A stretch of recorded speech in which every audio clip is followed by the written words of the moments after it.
Episode के starting में हम एक आदमी को देखते हैं जो भगवान को बुला रहा होता है। वो बोल रहा होता है, भगवान मुझे वेल्थ और बहुत सारी ताकत दीजिए, क्योंकि मुझे अपनी मदर की तबीयत अच्छी करनी है और एक अच्छी ज़िंदगी जीनी है। वो आदमी ऊपर देखकर हंसने लगता है और वो बोलता है, मैं इसके लिए अपनी बॉडी और सोल आपको ऑफर कर रहा हूँ।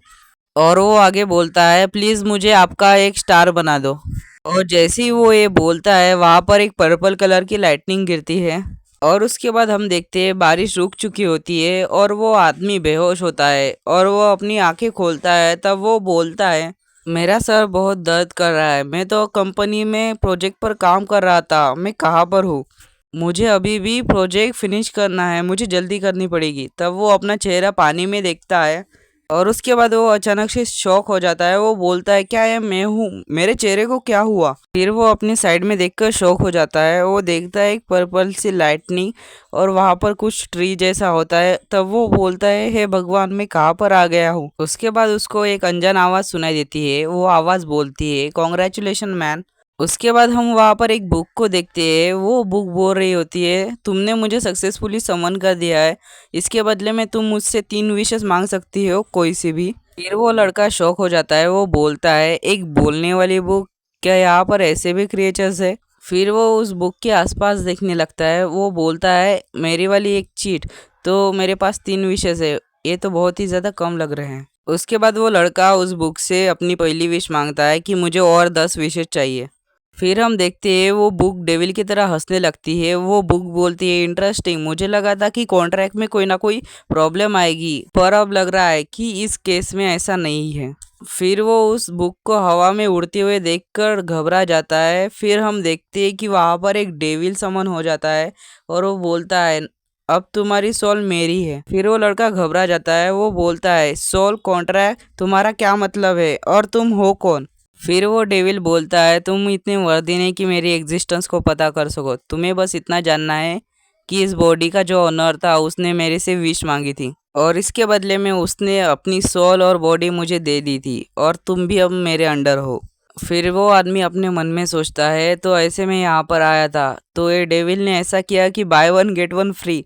और वो आदमी बोलता है, मुझे अभी यहाँ से भागना पड़ेगा। उसके बाद वो डेविल बोलता है, मैंने बताना तो भूल गया कि जैसे ही तुम मेरा कोई भी रूल तोड़ोगे तब तुम्हें पनिशमेंट मिलेगी। जिसके बाद वहाँ पर उसके शरीर में आग लगने लगती है। फिर वो डेविल हंसने लगता है। वो बोलता है, कितना बोरिंग है, जल्दी करो और मर जाओ। तब वो लड़का बोलता है, प्रीवियस कॉन्ट्रैक्ट के हिसाब से तुम मुझे अभी यहाँ पर मार नहीं सकते। और वो आगे बोलता है, मुझे पता है कि तुम एक पावरफुल बीइंग हो और तुम मुझे डायरेक्टली मार सकते थे, पर तुमने ऐसा नहीं किया, तो इसका मतलब है कि तुम मेरा एक टेस्ट ले रहे थे। तो क्या मैं क्वालिफाई हो गया हूँ तुम्हारे साथ एक नया कॉन्ट्रैक्ट करने के लिए? उसके बाद उस लड़की की ऐसी बात सुनकर वो डेविल बहुत ज़ोर से हंसने लगता है। वो बोलता है, इंटरेस्टिंग, तुम पहले पर्सन हो जिसने हिम्मत की है मेरे साथ नेगोशिएट करने की। जिसके बाद वहाँ पर एक साइन कॉन्ट्रैक्ट आ जाता है। फिर वो डेविल बोलता है, मैंने अपना मन बना लिया है, मैं तुम्हें तुम्हारी लाइफ दे दूंगा, पर एक शर्त पर कि मेरे पास 999 विशेस होगी। और मैं तुम्हें बता दूँ, तुम्हारे पास ज़्यादा टाइम नहीं है कि तुम धीरे धीरे सोचो, तुम 1 मिनट में ही मर जाओगे, तो जल्दी से बताओ तुम्हारा डिसीजन क्या है। तब वो बोलता है, और मैं क्या कर सकता हूँ, मैं वैसा ही करूँगा जैसे कि तुम कहोगे बॉस। और वो साइन कर देता है। अब हम एक घर को देखते हैं। वो लड़का बोलता है, क्या यह मेरा घर है? मैं आशा करता कि कोई मुझे यहाँ पे ऐसे ना देखे और उस बॉस ने मुझे ऐसे ही यहाँ पे छोड़ दिया। अब हम पास्ट का सीन देखते हैं जहाँ पे डेविल बोल रहा होता है, मैं तब आऊँगा जब मुझे लगेगा। तब वो लड़का बोलता है कि मैं क्या करूँ? तब डेविल बोलता है, जैसे तुम चाहो। वो लड़का अपने मन में सोचता है, मुझे एनिमल्स की तरह उसकी गुलामी नहीं करनी चाहिए, और मैं कर भी कह सकता हूँ, वो मेरा बॉस है। अब वो बोलता है, कुछ भी करने के लिए बहुत देर हो चुकी है, और वो अपनी चाबी लगा के दरवाज़ा खोलने लगता है। अब वो घर के अंदर आ जाता है और वो बोलता है, क्या घर में कोई भी नहीं है? और इस फैमिली की फाइनेंशियल कंडीशन बहुत ही ज़्यादा ख़राब है, जितना मैंने एक्सपेक्ट किया था। अब उसको 2000 मिलियन का लोन दिखता है जो ब्लड के लिए लिया था। वो बोलता है, इस फैमिली के अंदर क्या चल रहा है? फिर हम सुनते हैं कि कोई उसको गाली देता है और पीछे से उस पर बैट से हमला कर देता है। फिर वो आदमी बोलता है, तुम अब तक कहाँ पर थे और तुम्हारी हिम्मत कैसी हुई हमारे कॉल्स को इग्नोर करने की? फिर हम देखते हैं कि वहाँ पर 3 लोग लोन लेने के लिए आए होते हैं। और उनमें से एक बोलता है कि उसको जान से मत मार देना। फिर उसके बाद हमारा हीरो कैरन बोलता है कि तुम लोग कौन हो। फिर पहले वाला आदमी उसको लात मारते हुए बोलता है कि तुम भूल गए पिछले हफ्ते का लोन, क्या तुम्हारा दिमाग खराब हो गया है। और वो आदमी लोग उसको बहुत ही ज़्यादा मारने लगते हैं और वो आदमी बोलता है कि तुम्हारी इतनी भी औकात नहीं कि तुम मेरे वाले शूज़ को कैरी कर सको। तो हम पास्ट का सीन देखते हैं जहाँ पे छोटा कैरन अपनी मदर के सामने रो रहा होता है। वो बोलता है, मैं चाहता हूँ कि आप इतना ज़्यादा हार्ड वर्क ना करो। मैंने एक बुरा सपना देखा जहाँ पर आप सो गए थे और आप उसके बाद कभी भी नहीं उठे। उसके बाद कैरन बोलता है, क्या हुआ अगर मैं ओरेकल नहीं बन पाया। तब उसकी मदर बोलती है, कोई बात नहीं, अगर तुम एक ओरेकल नहीं बन सके। उसके आगे उसकी मदर बोलती है, भले ही आकाश नीचे गिर जाए तब भी मैं तुम्हारे साथ रहूँगी। और उसके बाद हम एक सीन देखते हैं जहाँ पर बड़ा वाला ओरेकल होता है। फिर उसके बाद हम कैरन की आंखों में एक ग्लो देखते हैं और वो आदमी जो उसको मार रहा होता है वो बोलता है, ये कचरे तुम बोल क्यों नहीं रहे हो। तभी कैरन उसको एक ज़ोर से एक मुक्का मारता है। फिर हम देखते हैं उस मुक्के के इम्पैक्ट से वो हवा में उड़ जाता है और उसके दोस्त बोलते हैं, बस करो इतना मत मारो। तभी वो लोग शॉक हो जाते हैं। फिर वो लोग देखते हैं कि उनका दोस्त बहुत ही ज़्यादा बुरी हालत में पड़ा हुआ होता है। फिर वो लोग बोलते हैं कि ये तो दूसरे वाले फ्लोर से उड़ते हुए यहाँ पर आया है और दूसरा वाला आदमी बोलता है कुछ तो गलत हुआ है। फिर हम कैरल के ऑरा को देखते हैं और वो लोग बोलते हैं, क्या इसने अपना लेवल बढ़ा लिया है। फिर उसके बाद कैरल बोलता है कि तुम लोग चुप करो और 1-on-1 मत करो, सीधा आ जाओ। उसके बाद हम एक सिस्टम को देखते हैं जहाँ पर लिखा हुआ होता है कि तुम्हारा लेवल E1 से लेके E2 तक बढ़ चुका है। फिर वो लोग उसको देखने के बाद वो लोग सीधा उसके तरफ मारने के लिए आ जाते हैं अपने वेपन्स के साथ। उसके बाद कैरन बोलता है, उन्होंने मेरा लेवल चेक किया है, शायद वो लोग मेरे से हाई लेवल के हैं। उसके बाद एक आदमी उस पर हमला कर देता है, पर कैरल बोलता है, मैं उनकी मूवमेंट्स अच्छे से देख सकता हूँ। जिसके बाद उस आदमी ने हमला कर दिया होता है, पर तभी कैरल वहाँ से हट जाता है और उसके पीछे से आके उस पर एक लात मार देता है। उसके बाद दूसरा वाला आदमी हमला करते हुए बोलता है, ये ईटीआर लेवल 2 का नहीं है, इससे ताकतवर है और मैं इसके ब्लाइंड स्पॉट से अटैक करके इसकी रिप तोड़ दूंगा। पर तभी कैरन पीछे लात मारता है और वो उस आदमी को लगती है और वो आदमी अपने मन में सोचता है, इसको मेरी पोजीशन कैसे पता चली बिना देखे। और वो उस किक के इम्पैक्ट से बहुत दूर गिर जाता है और वो बोलता है, ये इतना ज़्यादा ताकतवर कैसे हो सकता है। उसके बाद वो आदमी भीख मांगने लगता है। वो बोलता है, हम तो बस ऑर्डर फॉलो कर रहे हैं, इसके पीछे तो याइल लिवियस है। उसके बाद कैरन बोलता है, याइल लिवियस, उसको बता देना कि मैं तुम्हारे पैसे दे दूंगा, तब तक के लिए मुझे परेशान मत करना। और उसके बाद कैरन बोलता है, तुम अपने बंदे यहाँ से लेके जाओ। तब वो तीसरा वाला आदमी उन दोनों को लेके जाता है वहाँ से। उसके बाद कैरन गहरी सांस लेता है। वो बोलता है, बॉस तुम मुझे देख रहे थे ना, राइट। जिसके बाद बॉस बोलता है, तुम मेरा प्रेजेंस फील कर सकते हो। और कार्लोस बोलता है, हाँ। कार्लोस बोलता है कि तुम मुझे पावर बूस्ट दे रहे थे ना थोड़ा सा। कैरन खुश होकर बोलता है, अगर तुम मुझे ऐसे ही पावर देते रहे तो मेरी सारी विशेस कंप्लीट हो जाएगी। और उसके बाद वो बुक बोलती है, ये इम्पॉसिबल है कि तुम मेरे सारी विशेस पूरी करो और तुम्हें रिवॉर्ड मिले। उसके बाद कैरन बोलता है, ये इम्पॉसिबल है तो तुम्हारे वाली भी विशेस पूरी नहीं होगी, ये एक साइकिल की तरह है। उसके बाद वो बुक बोलती है, तुम सही हो, इसलिए मैं तुम्हें स्ट्रॉन्ग बनाऊंगा, पर तुम कभी हारना मत। फिर बुक अपने मन में सोचती है, मुझे रियल ओनर ने जब समन किया था तब मैं ऐसा फील नहीं करता था, ये बस इसलिए क्योंकि ये न्यू सोल है। उसके बाद कैरन बोलता है, तुम यहाँ पर रहने से कुछ भी अच्छा नहीं होगा, इसलिए काम करो थोड़ा सा। उसके बाद बुक बोलता है, मैंने विशेस कंप्लीट कर दी है, जब राइट टाइम आएगा तब तुम्हारे पास विशेस आ जाएगी, इसलिए वेट करो। उसके बाद कैरन अपने मन में सोचता है, मेरी वाली लाइफ तो ऐसी बकवास जा रही है, मुझे लगा था एक तो विश पूरी होगी। कैरन अपना मोबाइल चेक करता है। वो बोलता है, मुझे इसके बॉडी में रहना है, तो इसकी सिचुएशन क्या है वो मुझे जाननी पड़ेगी। और वो मोबाइल में देखने के बाद बोलता है, इसमें सारे के सारे लोन के बारे में मैसेज है, यहाँ पे कोई भी फैमिली का मैसेज नहीं है। तब वो देखता है कि वहाँ पे एक मैसेज आया होता है और उस मैसेज में लिखा होता है, हमारी मोम कोमा में चली गई है, इसलिए जल्दी से हेवन हॉस्पिटल में आ जाओ। उसके बाद हम हेवेंस हॉस्पिटल में देखते हैं जहाँ पे कैरन पहुँच चुका होता है, जहाँ पर वो देखता है कि एक लेडी चेयर पर उसकी मोम के सामने बैठी होती है। कैरन अपने मन में सोचता है, थोड़ा सा ऑकवर्ड है, पर कोई भी गुस्सा हो सकता है अगर कोई इतना इम्पोर्टेंट चीज़ को इग्नोर करे। और वो उस लड़की को देखने के बाद बोलता है, ये मेरी बड़ी बहन होगी यारिन, और जो बेड पर है वो मेरी मोम है।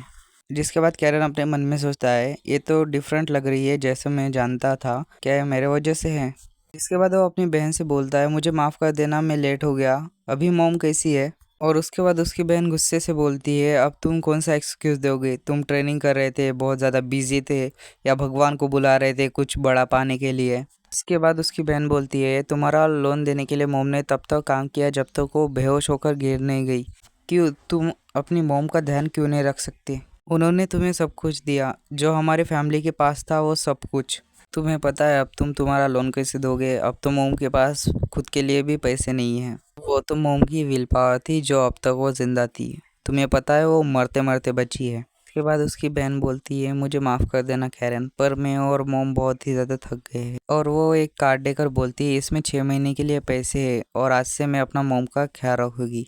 और जो तुम्हारा लोन है वो आज से तुम्हारी जिम्मेदारी है, वो हमारा काम नहीं है। जिसके बाद कैरन ये सब सुनने के बाद बोलता है, तुम्हारा कहने का मतलब है कि तुम मेरे साथ रिश्ता तोड़ रही हो? अब हम बाहर का सीन देखते हैं जहाँ पर बुक बोल रहा होता है, मैं तुम्हारी एनजाइटी को फील कर सकता हूँ। क्या उस लड़की के वर्ड्स तुम्हें इतने अफेक्ट करते हैं? और वो तो तुम्हारे लिए स्ट्रेंजर की तरह है और इसमें तुम्हारी कोई भी गलती नहीं है। इसके बाद कैरन बोलता है, वो तो बस मुझे अपना पास्ट बता रही थी। इसके बाद बुक बोलती है, मैं तुम्हें परेशान नहीं करना चाहता, पर तुम मेरे प्लान्स को ख़राब मत करना। इसके बाद कैरन बोलता है, तुमने कहा था कि जब मैं अपनी वर्दीनेस प्रूव करूँगा तब तुम मुझे ताकतवर होने में हेल्प करोगे, और जब मैं बहुत ही ज़्यादा ताकतवर हो जाऊँगा तब मैं सब कुछ ठीक कर दूँगा। इसके बाद बुक बोलती है, बिल्कुल, तुम बस अपनी वर्दीनेस प्रूव करो। उसके बाद बुक अपने मन में सोचता है, इस बच्ची की आंखें, मुझे लगता है कि कॉन्ट्रैक्ट बहुत ही ज़्यादा इंटरेस्टिंग होगा। और उसके बाद कैरन अपना ऑरा फार्मिंग करता है जिन्हों की तरह।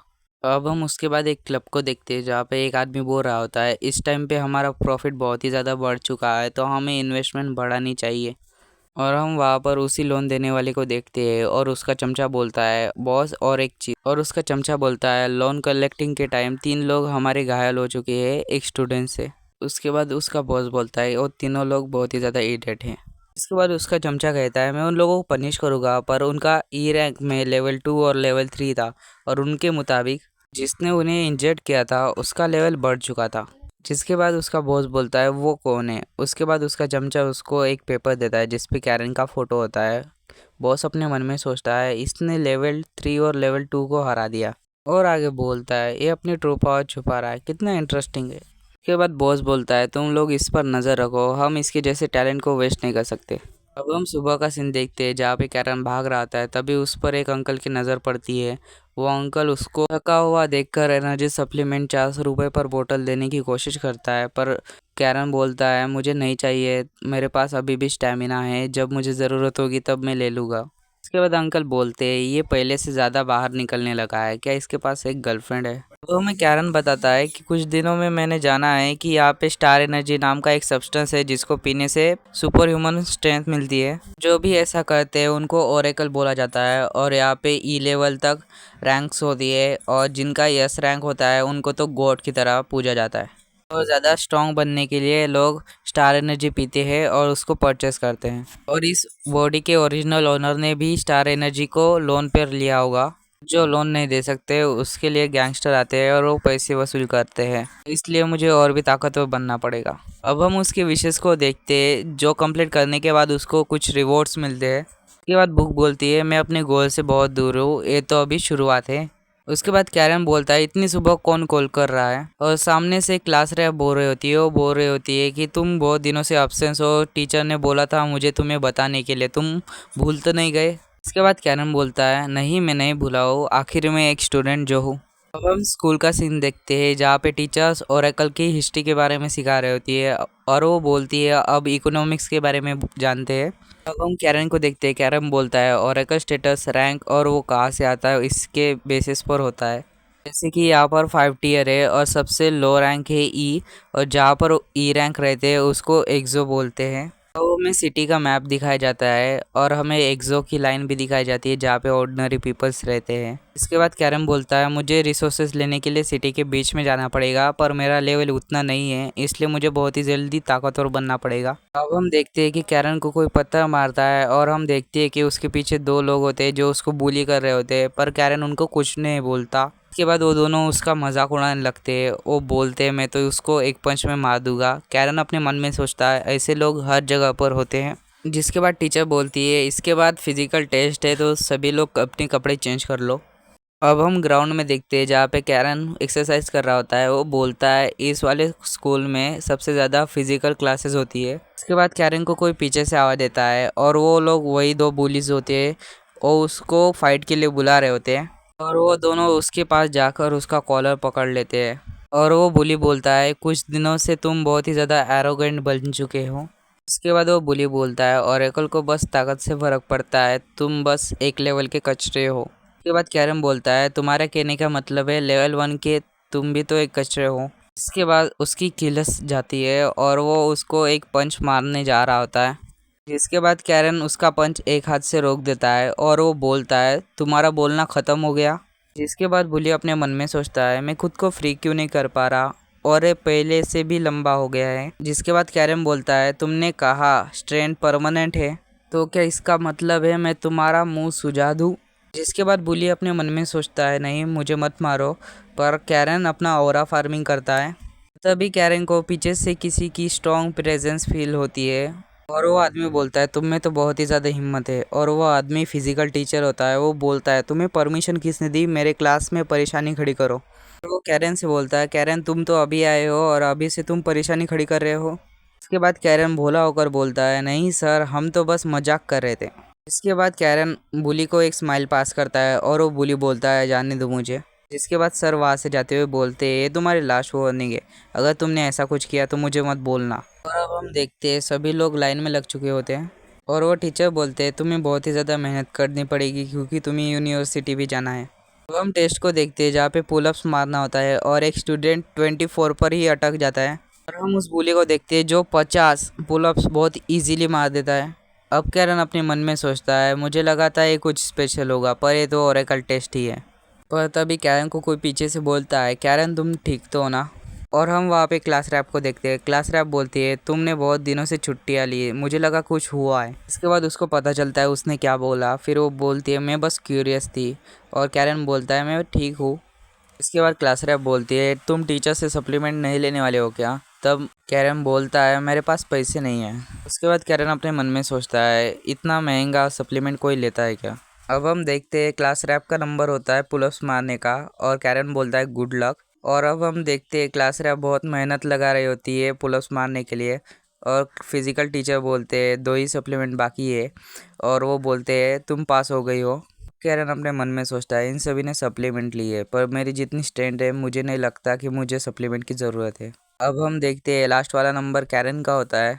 इसके बाद फिजिकल टीचर अपने मन में सोचता है इसने मेरी सप्लीमेंट की एक भी बोतल नहीं ली, मुझे बस एक मौका मिले इसको फेल करने का और बाकी सबको एक वार्निंग मिल जाएगी। अब हम कैरन को देखते हैं जिसके हाथ में 2 वेस्ट बैंड होते हैं और वो पुलअप्स के लिए रेडी होता है। तब वो महसूस करता है कि उसकी बहुत ही ज़्यादा स्ट्रेंथ लग रही है और वो अपने मन में सोचता है मेरी वाली बॉडी बहुत ही ज़्यादा भारी हो चुकी है, जितनी ज़्यादा मैं स्ट्रेंथ लगाता हूँ उतनी ज़्यादा वो भारी हो जाती है। ये सभी वो वेस्ट बैंड की वजह से है, इसलिए कोई सिंपल ओरेकल टेस्ट नहीं है। जिसके बाद हम देखते हैं कैरन अपनी फुल स्ट्रेंथ लगाता है और वो अपने मन में सोचता है ये बहुत ही अच्छी अपॉर्चुनिटी है मेरी लिमिट्स को देखने की। और उसको देखने के बाद बाकी स्टूडेंट हैरान हो जाते हैं। वो बोलते हैं क्या कैरन है।